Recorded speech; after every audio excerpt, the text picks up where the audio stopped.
नमस्कार दोस्तों, स्वागत है आपका एक बार फिर मेरे चैनल सेल्यूलर सक्सेस एकेडमी पर। तो आज हम इस चैनल पर शुरुआत करने जा रहे हैं हमारे क्लास 10 के चैप्टर फर्स्ट की, जिसका नाम है केमिकल रिएक्शन एंड इक्वेशन, रासायनिक अभिक्रियाएं एवं समीकरण। ठीक है, तो इस चैप्टर की शुरुआत करने से पहले मैं आपको बता दूं कि क्लास 10 आप सभी के लिए बहुत इंपॉर्टेंट होने वाली है, क्योंकि क्लास 10 के मार्क्स हर जगह, हर सब्जेक्ट में हर जगह इंपॉर्टेंट होते हैं। हर जगह 10th के मार्क्स की वैल्यू होती है, इसलिए क्लास 10th को आप बहुत ही सीरियस होकर पढ़ें और ज़्यादा से ज़्यादा इस वीडियो को अपने दोस्तों के साथ शेयर कर दीजिए, ताकि वो लोग भी इस क्लास का लाभ उठा पाए। तो इस चैप्टर की शुरुआत कर रहे हैं हम केमिकल रिएक्शन इक्वेशन। ठीक है, चैप्टर का नाम है केमिकल रिएक्शन एंड इक्वेशन।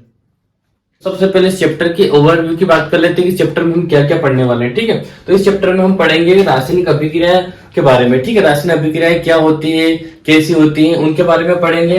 रासायनिक अभिक्रियाओं को लिखते कैसे हैं, उनको लिखना सीखेंगे। रासायनिक अभिक्रियाओं को संतुलित करना सीखेंगे कि रासायनिक अभिक्रियाओं को बैलेंस कैसे किया जाता है।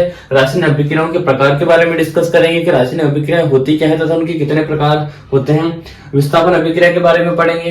अपचयन उपचयन अभिक्रिया के बारे में पढ़ेंगे कि वो क्या होते हैं, अपचयन क्या होता है, उपचयन का क्या होता है। ठीक है, इसके अलावा कुछ और चीजें छूट रही हैं, जैसे संक्षारण, भंगुरता के बारे में पढ़ेंगे कि धातुओं का संचारण कैसे होता है। दूसरा क्या है, दूसरा रहेगा विकृत गंधिता। बहुत सारी वस्तुएं, बहुत सारी चीजें ऐसी होती है जिन्हें हम बहुत देर तक खुला छोड़ देते हैं। जैसे वसा युक्त जो चीजें होती है जिन्हें हम लंबे टाइम तक अगर खुला छोड़ देते हैं तो उनका स्वाद और उनकी गंध की वजह से उनमें कुछ परिवर्तन हो जाता है। ठीक है, इन सब के बारे में हम सबसे पहले पढ़ेंगे। ठीक है, तो शुरुआत करते हैं रासायनिक अभिक्रियाओं के बारे में कि रासायनिक अभिक्रियाएं क्या होती है। ठीक है,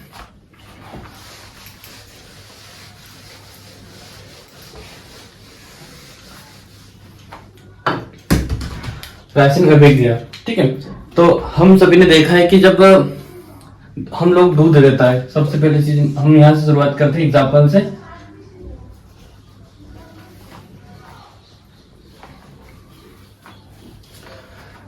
ठीक है, रासायनिक अभिक्रिया चैप्टर ओवरव्यू के बाद हम देखते हैं कि सबसे पहले हम पढ़ेंगे रासायनिक अभिक्रियाओं के बारे में कि रासायनिक अभिक्रिया क्या होती है। ठीक है, हम देखते हैं कि गर्मी के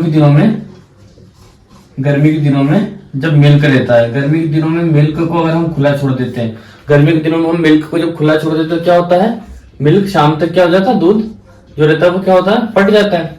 ठीक है, क्यों हुआ, क्योंकि उसके अंदर किसी न किसी प्रकार की कोई रासायनिक अभिक्रिया हुई। रासायनिक अभिक्रियाओं की वजह से क्या हुआ, दूध फट गया।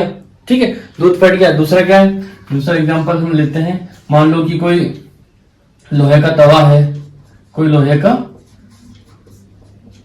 तवा है, लोहे का तवा हो गया, लोहे की राड हो गई, लोहे की रोड हो गई। तो अगर इनको हम खुले वातावरण में छोड़ देते हैं, तो क्या होता है, इन पर क्या हो जाता है, रस लग जाता है। इन पर क्या लग जाती है, जंग लग जाती है।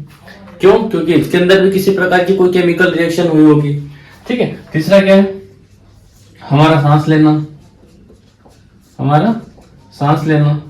जब हम सांस लेते हैं तो क्या होता है, सांस हम नाक से जब हम सांस लेते हैं तो वो कहाँ जाती है, हमारे फेफड़ों में। ठीक है, और फेफड़ों में जो ब्लड आता है, तो ब्लड के साथ क्या रहता है, हीमोग्लोबिन रहता है ब्लड के अंदर। तो हीमोग्लोबिन ऑक्सीजन से क्रिया करके क्या बना लेता है, ऑक्सी हीमोग्लोबिन।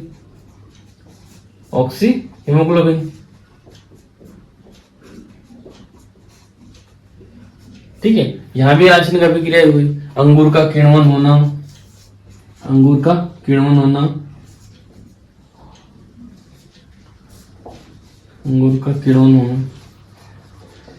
सभी को पता है कि अंगूर से क्या बनती है, अंगूर से बनती है शराब।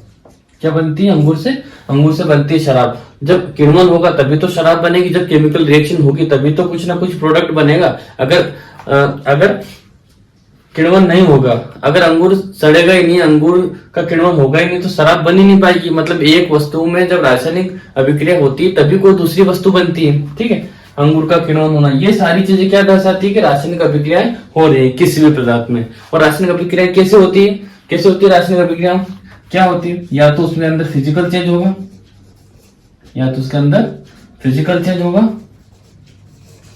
फिर उसके अंदर केमिकल चेंज होगा।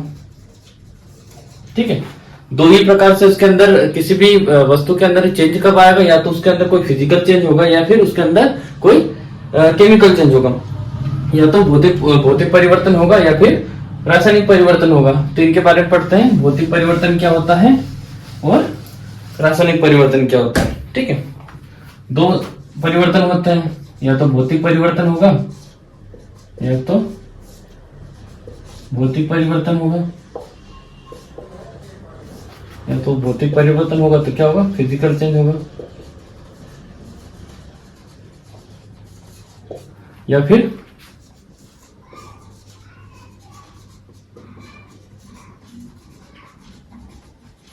केमिकल चेंज होगा। या तो फिजिकल चेंज होगा या फिर केमिकल चेंज होगा। रासायनिक परिवर्तन होगा, या तो भौतिक परिवर्तन होगा या फिर रासायनिक परिवर्तन होगा। अब भौतिक परिवर्तन होता है तो क्या होता है, और केमिकल परिवर्तन होता है, रासायनिक परिवर्तन होता है तो क्या होता है। ठीक है, सबसे पहले भौतिक को पढ़ेंगे। भौतिक परिवर्तन, भौतिक परिवर्तन। ठीक है, एग्जाम्पल समझते हैं। मान लो कोई आइसक्रीम है, ये क्या है, हमारे पास कोई आइसक्रीम है। ठीक है, आइसक्रीम है, ये आइसक्रीम क्या हुआ, मेल्ट हुई तो क्या हो गया, आइसक्रीम लिक्विड फॉर्म में हो गई। आइसक्रीम लिक्विड फॉर्म में हो गई। ठीक है, ये आइसक्रीम थी, ये भी क्या है, ये भी आइसक्रीम है। क्या इसकी प्रॉपर्टी में कोई चेंज आया, नहीं आया। ठीक है, इसकी प्रॉपर्टी में कोई चेंज नहीं आया। ये आइसक्रीम सॉलिड फॉर्म में थी, ये आइसक्रीम लिक्विड फॉर्म में है, तो आइसक्रीम ही, इसके फॉर्म में कोई चेंज आया, नहीं आया। क्यों, दूसरा एग्जांपल समझते हैं। मान लो हमने क्या लिया, कोई पेपर लिया। ठीक है, हमने क्या लिया, कोई पेपर लिया। ये पेपर लिया, इस पेपर को हमने क्या कर दिया, कट कर दिया, चॉप कर दिया, कुछ भी कर दिया, कट कर दिया। इस पेपर को हमने कट कर दिया तो क्या हुआ, इसके छोटे छोटे टुकड़े हो गए। क्या हो गए, पेपर के छोटे छोटे टुकड़े हो गए। छोटे छोटे पेपर के छोटे छोटे टुकड़े, अभी भी स्टिल वो क्या है, पेपर फॉर्म में ही है। क्या इसकी प्रॉपर्टी में कोई चेंज आया, नहीं आया। ठीक है, तीसरा एग्जांपल लेते हैं। मान लो ये कोई टोमेटो लिया, इसको हमने क्या कर दिया, चॉप कर दिया। ठीक है, टोमेटो को जब चॉप किया, यहाँ पूरा टमाटर था, जब हमने इसको काटा तो क्या वो उसके टुकड़े हो गए। ठीक है, स्मॉल फॉर्म में आ गया, वो स्मॉल फॉर्म में आ गया, पर अभी भी वो क्या है, अभी भी वो टमाटर ही है। ठीक है, तो इससे हमें ये समझ में आया कि जब भी किसी वस्तु के अंदर कोई भौतिक परिवर्तन होता है तो उसकी प्रॉपर्टी में कोई चेंज नहीं आता है। ठीक है, उसकी प्रॉपर्टी में कोई चेंज नहीं आता है। ओके, नोट करना, जब भी भौतिक परिवर्तन होता है, जब भी किसी वस्तु के अंदर किसी प्रकार का कोई भौतिक परिवर्तन होता है तो उसकी प्रॉपर्टी में, उसकी गुणवत्ता में कोई चेंज नहीं आता है। ओके, ठीक है, अब देखेंगे हम केमिकल।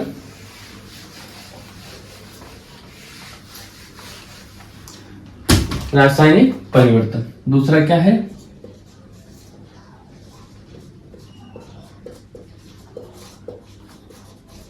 रासायनिक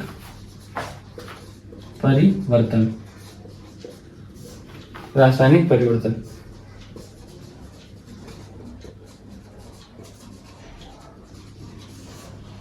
केमिकल चेंजेस। ठीक है, जब केमिकल चेंजेस होता है तो क्या होता है। ठीक है, इसको भी एग्जांपल से समझते हैं।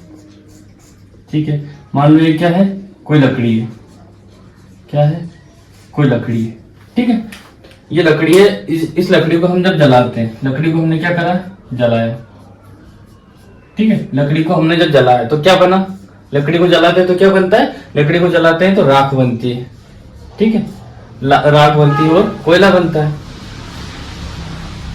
तो राख बनेगी, कोयला बनेगा। ठीक है, क्या ये जलाने के बाद अभी भी उसी अवस्था में है, नहीं है। क्यों, पहले हमने लकड़ी ली थी, जब हमने लकड़ी को जलाया तो लकड़ी क्या बन गई, राख बन गई। तो इसकी क्या हुई, इस लकड़ी से एक नया ही सब्सटेंस बन गया। क्या बना, न्यू सब्सटेंस बन गया। न्यू सब्सटेंस बन गया मतलब इसकी प्रॉपर्टीज कुछ और थी और इसकी प्रॉपर्टीज कुछ और है। लकड़ी से हम नहीं लिख सकते, लेकिन कोयले से, राख से हम लिख सकते हैं। ठीक है, मतलब जब लकड़ी को जलाया तो केमिकल रिएक्शन की वजह से उसके अंदर एक नई गुणवत्ता आ गई, नई प्रॉपर्टीज उसके अंदर जनरेट हो गई। ठीक है, दूसरा एग्जांपल समझते हैं। दूसरा एग्जांपल हम लेते हैं। दूसरा एग्जांपल लिया, मान लो कि कोई एप्पल है। ठीक है, एप्पल है, बहुत टाइम तक रखा है, तो क्या होता है, वो एप्पल बहुत टाइम रखने के बाद क्या हो जाता है, वो सड़ने लग जाता है। ठीक है, सड़ने लग जाता है। एप्पल के सड़ने की वजह से क्या बनता है, एप्पल जब सड़ जाता है तो फिर एक न्यू सब्सटेंस बन जाता है, फिर एक न्यू सब्सटेंस बन जाता है। ठीक है, फिर एक न्यू सब्सटेंस बन जाता है, फिर इसमें नए कुछ कैरेक्टर्स होते हैं, नई प्रॉपर्टीज होती है। ठीक है, फिर कोई नई प्रॉपर्टीज होती है। तीसरा एग्जांपल लेते हैं, आयरन मान लो। आयरन मान लो कोई लोहा है, लोहा पे क्या होता है, खुला में छोड़ देते तो लोहे पर जंग लग जाती है। क्या लग जाती है, खुले में छोड़ने पर लोहे पर क्या लग जाती है, जंग लग जाती है। तो जंग लगने के बाद क्या हो जाता है, वो भंगुर हो जाता है। क्या हो जाता है, भंगुर हो जाता है। जब वो भंगुर हो जाता है तो वो क्या, लाल कलर के पाउडर में कन्वर्ट हो जाता है। लाल कलर के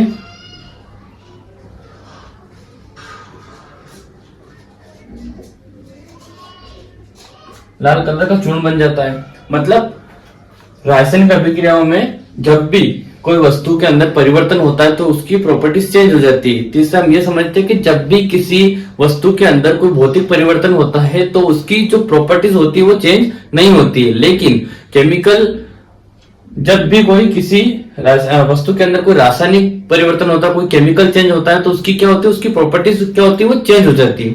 ठीक है, उसकी प्रॉपर्टीज क्या होती है, चेंज हो जाती है। आगे देना समझ में, यहां तक अच्छे से याद कर लेना, क्योंकि ये तुम्हारे 2 नंबर के इसमें पूछ सकते हैं कि फिजिकल चेंजेस जब होते हैं तो क्या होता है और केमिकल चेंजेस होता है तो क्या होता है। ठीक है, तो अच्छे से याद रखना, जब भी किसी वस्तु के अंदर कोई फिजिकल चेंज होता है तो उसकी प्रॉपर्टीज चेंज नहीं होती है, और किसी वस्तु के अंदर जब केमिकल चेंज होता है, जब कोई रासायनिक परिवर्तन होता है तो उसकी प्रॉपर्टीज जो रहती है वो चेंज हो जाती है, वो एक नया सब्सटेंस बना लेती है। ठीक है, इतना समझ में आ गया। ठीक है, तो रासायनिक अभिक्रियाओं की परिभाषा देख लेते हैं कि परिभाषा क्या होगी। रासायनिक अभिक्रिया की परिभाषा देख लेते हैं। परिभाषा अगर 2 नंबर में पूछ ले तो क्या लिखना है, परिभाषा इंग्लिश में उसको बोलते हैं definition.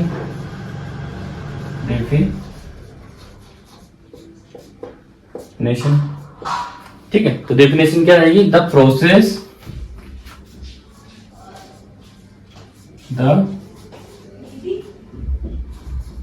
in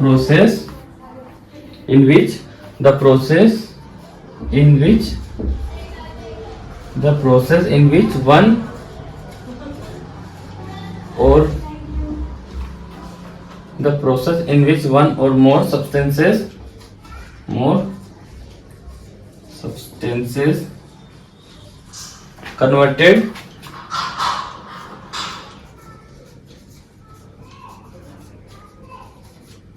into a new substance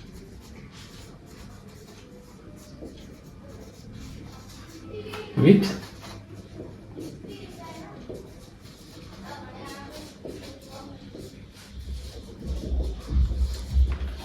the process in which one or more substances converted into a new substance with the new properties. It's called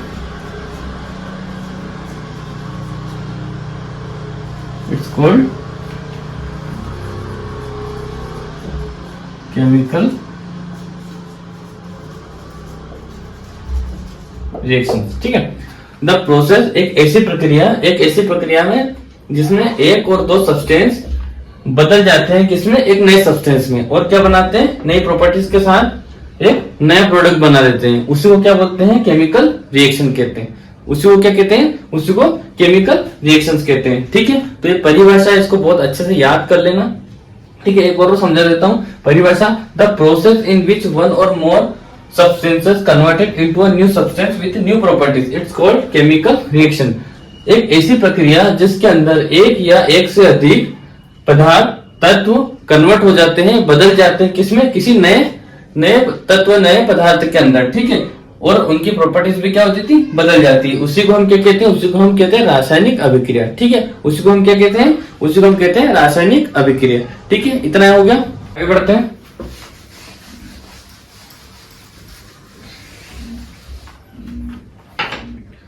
तो इसको हम एक एग्जांपल से समझते हैं, हम एक प्रयोग करेंगे, एक प्रयोग के द्वारा समझते हैं, ठीक है। तो ये प्रयोग एनसीईआरटी में ऐसा का ऐसा दिया गया है, पर ये समझने के लिए बहुत इंपॉर्टेंट है, क्योंकि इससे आपके अंदर जो भी चीजें आपको समझ नहीं आ रही वो सब क्लियर हो जाएगा, ठीक है। क्या रहेगा प्रयोग, मान लो 3 से 4 सेंटीमीटर का, 3 से 4 सेंटीमीटर का हमने क्या लिया, मैग्नीशियम रिबन लिया, ठीक है। 3 से 4 सेंटीमीटर मैग्नीशियम रिबन को हम क्या करते हैं, सैंड पेपर से अच्छे से घिस लेते हैं।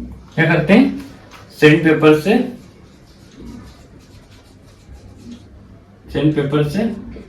अच्छे से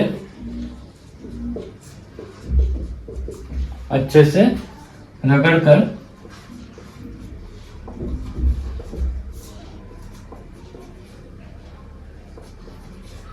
साफ कर लेते हैं, ठीक है। अच्छे सब साफ कर लिया, उसके बाद क्या करते हैं, पहली प्रोसेस प्रयोग में सबसे पहले क्या, 3 से 4 सेंटीमीटर का मैग्नीशियम रिबन लिया, जिसको हमने सैंड पेपर से अच्छे से साफ कर लिया। सैंड पेपर होता है, रेगमाल बोलते हैं इसको, सैंड पेपर से अच्छे से साफ करके कर लेते हैं, ठीक है। साफ कर लिया, उसके बाद क्या करते हैं, इसको हम आग में जलाते हैं। क्या करते हैं, आग में जलाते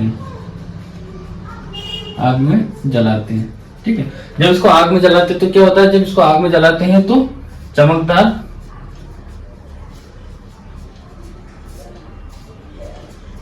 लो निकलती है,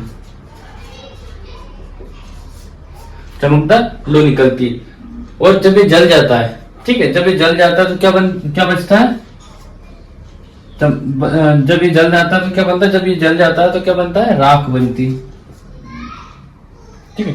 आग में जलाते हैं, ठीक है, तो क्या बनता है, चमकदार लो निकलती है, और चमकदार लो जब निकलती है तो जलने के बाद ये क्या होता है, ये पाउडर फॉर्म बन जाता है, इसका पाउडर बन जाता है। क्या बन जाता है, इसका पाउडर बन जाता है, ठीक। इस पाउडर को हम क्या करते हैं, वॉश ग्लास में इकट्ठा कर लेते हैं।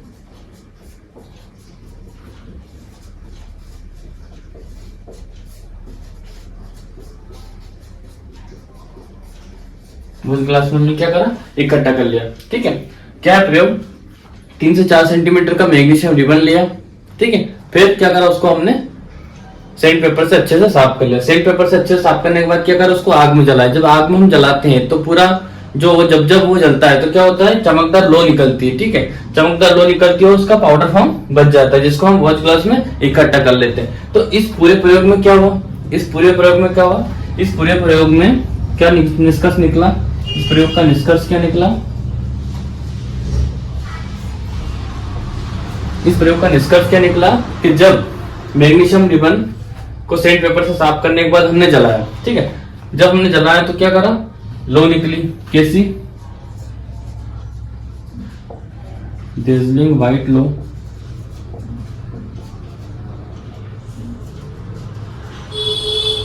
डेज़लिंग व्हाइट फ्लेम के साथ वो जलने लगा, ठीक है। जलने के बाद क्या बना, बना मैग्नीशियम ऑक्साइड, ठीक है। क्या बना, मैग्नीशियम ऑक्साइड। क्यों बना, क्योंकि जब मैग्नीशियम जलता है, जब मैग्नीशियम जलता है, ठीक है, जब मैग्नीशियम जलता है तो क्या करता है, वायु एयर से क्रिया करता है, एयर से क्रिया करने के बाद क्या बनाता है वो, मैग्नीशियम ऑक्साइड,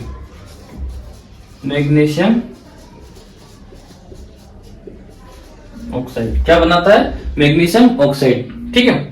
तो पूरी प्रोसेस में हमें क्या समझ में आया, पूरी प्रोसेस के अंदर हमें समझ में आया, क्या समझ में आया, ठीक है, कि जब मैग्नीशियम जलता है तो वायु से क्रिया करके क्या बना लेता है, मैग्नीशियम ऑक्साइड। पहले हमारे पास मैग्नीशियम था, जल गया, क्या बना, मैग्नीशियम ऑक्साइड, ठीक है।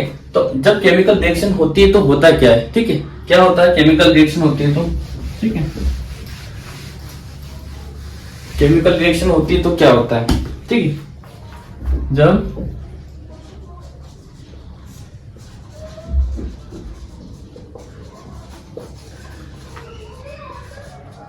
जब केमिकल रिएक्शन होती है, ठीक है, जब केमिकल रिएक्शन क्या होती है तो क्या होता है, ठीक है, उसकी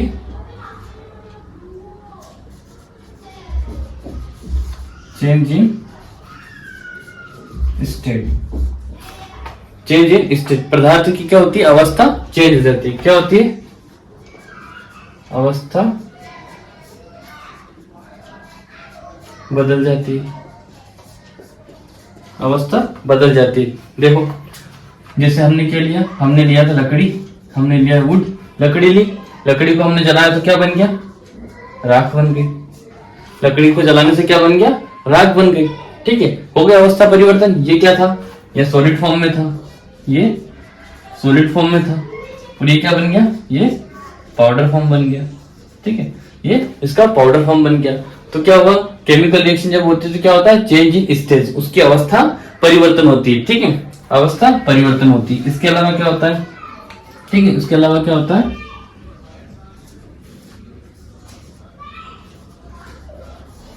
चेंज इन कलर, क्या होता है उसका रंग परिवर्तन होता है, रंग परिवर्तन होता है, ठीक है, उसका रंग परिवर्तन हो जाता है। तीसरा क्या होता है, तीसरा क्या होता है, इवोल्यूशन ऑफ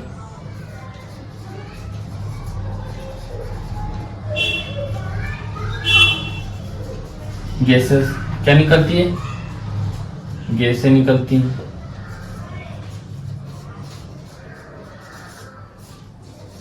क्या निकलती है, गैसें निकलती है, ठीक है। इसके अलावा क्या होता है, चेंज इन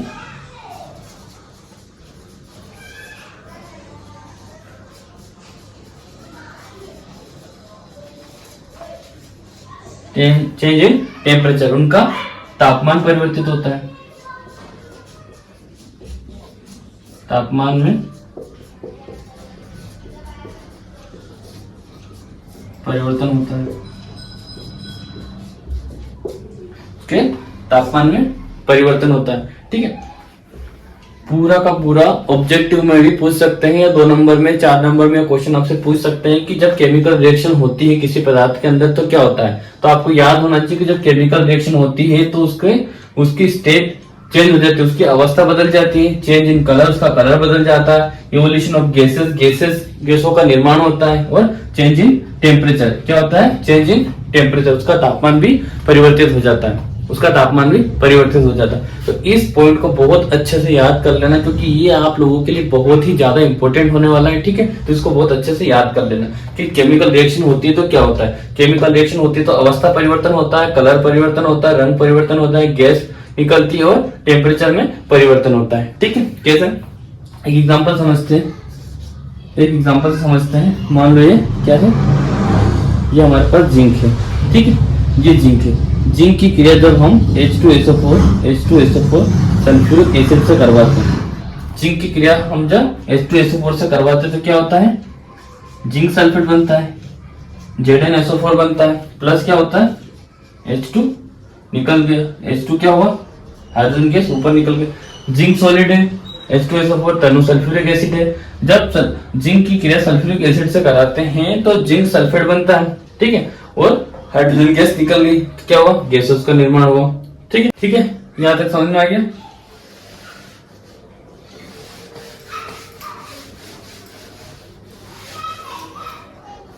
ठीक है, क्या पढ़ा था कि जब जिंक की क्रिया H2SO4 से होती है तो क्या होता है, जिंक सल्फेट बनता है, जिंक सल्फेट बनता है प्लस हाइड्रोजन गैस बाहर निकल जाती है, ठीक। ये क्या बना जिंक सल्फेट,